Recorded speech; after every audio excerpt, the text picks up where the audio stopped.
All right, another edition of Riding Home. We're going to talk about what Paul Finebaum had to say about Georgia, Mike Bobo, Kirby Smart hiring his old teammate for the offensive coordinator job at Georgia. He said, Paul, this is a pivotal moment in Georgia's dynasty. So there's a couple of things to discuss here. First of all, hey, listen, our friends at DoorDash are helping us out a lot. Make sure you are downloading the DoorDash app. You're going to get 50% off a $20 value. The link is down below. Make sure you're picking that up in the App Store so that you can take advantage. I'm headed to go get lunch right now. If I were smart, I'd be using DoorDash. Sometimes we know I don't do very smart things. So take advantage of that offer today. Download DoorDash app and use the code DAWGPOST, D-A-W-G post, DAWGPOST, just like the shirt says.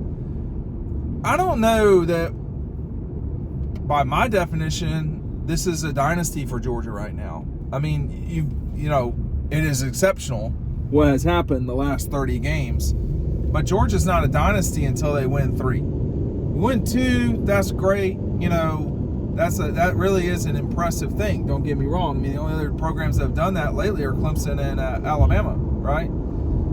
Alabama was a dynasty. Clemson was not. You know, are we going to call the Houston Rockets dynasty for what happened in the 90s? I don't. So, you know, obviously the Braves are not a dynasty for winning 1. But I would take issue with the term dynasty. But more important than that, and to Paul's more global point, maybe Paul knows something that we don't know already. Maybe Georgia's going to win a national championship in 23. I don't think that's out of the question, but it hasn't happened yet. They win it in 23. I think the term dynasty completely and absolutely fits the situation at Georgia. In order to do that, Mike Bobo will have to come in and have somewhat similar production to Todd Monken. And we've talked about Mike a lot. You know, we're supposed to see Kirby next week. We'll see how that goes. I don't know that would change. I don't know why. But, you know, Mike Bobo in this situation, you know, if you've already made your mind up about Mike, that's fine. I mean, I'm not even here to hate on you, okay? But in this situation, you know, Mike's in a different scenario than he was 8 years ago when he was the offensive coordinator at Georgia the last time. He's totally in a different situation than he was at Carolina. Certainly in a different situation than he was with Brian Harsin at Auburn. I mean, that was a disaster at Auburn. Nothing worked well at Auburn under Brian Harsin. That guy was not the right fit at all. And Mike knew it, by the way. He didn't tell me that. Mike Bobo did not tell me that. But I know people that knew that Mike knew that. So anyway, it was the wrong fit. And now you're talking about a Georgia situation with, you know, 3 I would say very good quarterbacks. Our suspicion is that Carson Beck will be the starter. That's our suspicion. We don't really know. You know, all leading indicators are that Carson would be the guy. You know, and then you have 2 5-star kids behind him, or 5-star or borderline 5-star, whatever you want to call it. It's everything around the quarterbacks. Mike always had quarterbacks. I mean, it was very rare that he didn't have quarterbacks to kind of do what he needed to get done. It's everything around him. Broderick Jones is going to go in the first round for sure. You know how many first-round offensive linemen Georgia produced while Mike was there? Okay? Not many. If the answer is 0, if I'm not mistaken.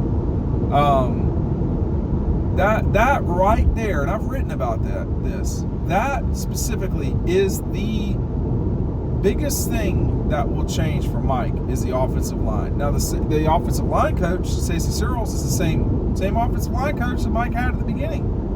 Okay? And then it went to Will Friend and all this. The difference is exactly and acutely what Kirby pointed out day he was announced as Georgia's coach. The big guys got to be better. He basically said we got to get bigger and better up front. That's my words. But if you can take anything out of what Kirby, who really is in my mind, and I've seen him, you know, up close in many ways for a long time now, he's different than he was at the end of 2015. He's been through it. And a lot of things that I think he suspected he knows now. He knows this works, this does not work. But the thing he knew for sure, day one, was that the big guys were not where they needed to be. And he knew that from playing Georgia. You know, he'd only played Georgia twice. No, that's not true. He played Georgia 4 times at Alabama, but 3 times as a defensive coordinator. In 07, you know, with Matthew and them, Georgia really survived that game. They should have won that game kind of going away. They didn't. They had to win it in overtime. In 08, Alabama just bullied Georgia the same way they did in 15. In 12, you know, Georgia's defense was enough. And the plays that were off-schedule plays that Georgia scored touchdowns on, Alec Ogletree's touchdown off a blocked field goal, you know, the touchdown drive as a result of a trick play on a punt. You know, that's 14 points Georgia wouldn't have had, okay? That makes a big difference in the game. You know, Alabama, I don't remember them getting any cheap points, but whatever.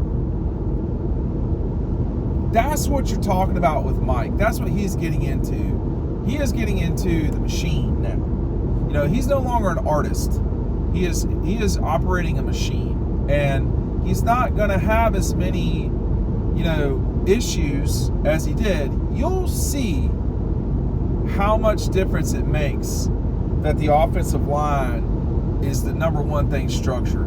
There are no more players on a team than the offensive line. Maybe you could say defensive backs. But there are no more players on a team than the offensive line.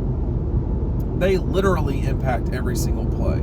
And I think what Paul's trying to say is, this is the biggest test. Well, I mean, all right. I'm not even hating on that. I mean, I don't think there's plenty to say that is accurate. We don't know what Mike's going to be like as the offensive coordinator at Georgia. We do not know what it will be like with a new quarterback. I mean, Stetson Bennett has been exceptional. Y'all know that. He's on the cover of Double Dogs. He's on there for sure. If you want confetti, you better start ordering now. I'm telling you right now, we're going to run out of confetti at some stage in March. I don't know when that will be, but order now or you're running the risk of not getting it. Anyway, you don't have Stetson. You know, you have a new offensive coordinator. You know, all the running backs that have really powered this team over the last few years. James Cook, Zamir, Kenny McIntosh. Those guys are gone, right? It's going to be not new players at running back, but newer players. You're one of your most dynamic playmakers, A.D. Mitchell. He's not going to be there. So he's going to be at Texas. That will help Texas, I think, for sure. You know, all the guy does is seem to catch, you know, touchdowns in big moments. So this is a test. And, you know, I think the difference is, you know, what we saw with Mike in 14 when, you know, Georgia was breaking scoring records for the school at the time. You know, and I'm not trying to run Hudson Mason down. You know, you got Hudson as your signal caller. Your receivers were fine. They were not unbelievable, right? Your running backs were pretty good. But your offensive line was not even close to this. I mean, you can make the compare. I mean, Todd Gurley, to me, is the greatest pure running back in Georgia history. And it's not, you know, Herschel was great. Herschel, it's hard to go into this and explain it. Herschel's the greatest college football player of all time. Todd is the best running back at Georgia. Okay, I'll let you figure out how that works. You can be mad about it and not use your brain and have critical thinking, but that's what it is. And you know, so Mike had Todd Gurley, and he had Nick, and he had Sony at that time. But Todd missed a lot of that season. I mean, let's not forget that part. He played like 7 games of that season. You know, then you had Nick. Sony was hurt half the time. So, you know, there was a moment where they had 2 running backs on that team, Nick Chubb and Brendan Douglas, excuse me. You know, at that time, you know, you got Cablano and Theus and, you know, Greg Pike knocking guys around. Those guys didn't, John got drafted in the NFL. I mean, Cablano did not. Pike, I did not think did. So, and again, not running those guys. I'm just telling you, it's a different level of player on the offensive line. It allows you to do different things. I think that's going to be the biggest thing to me is, if Georgia's offensive line plays the way it did in, I was about to say in 16, and 22, we're certainly going to see them in the playoff, okay? If they don't, then that question then becomes to me, Stetson bought them a lot of time, a lot of game. They just didn't get sacked. Was it Stetson or was it the line? A lot of it was the line.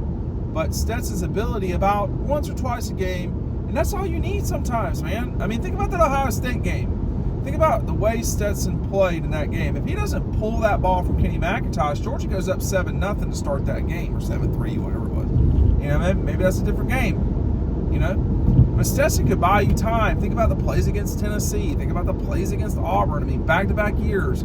In 20 against Auburn, and then in 21 against Auburn with his legs. 22 against Auburn. Shit, he killed Auburn with his legs. Think about what he did at Tennessee, scoring touchdowns in critical moments when the Vols either had a lead against Georgia or were trying to come back in the second quarter up at Knoxville in 21. Stetson bought you time. Losing that hurts.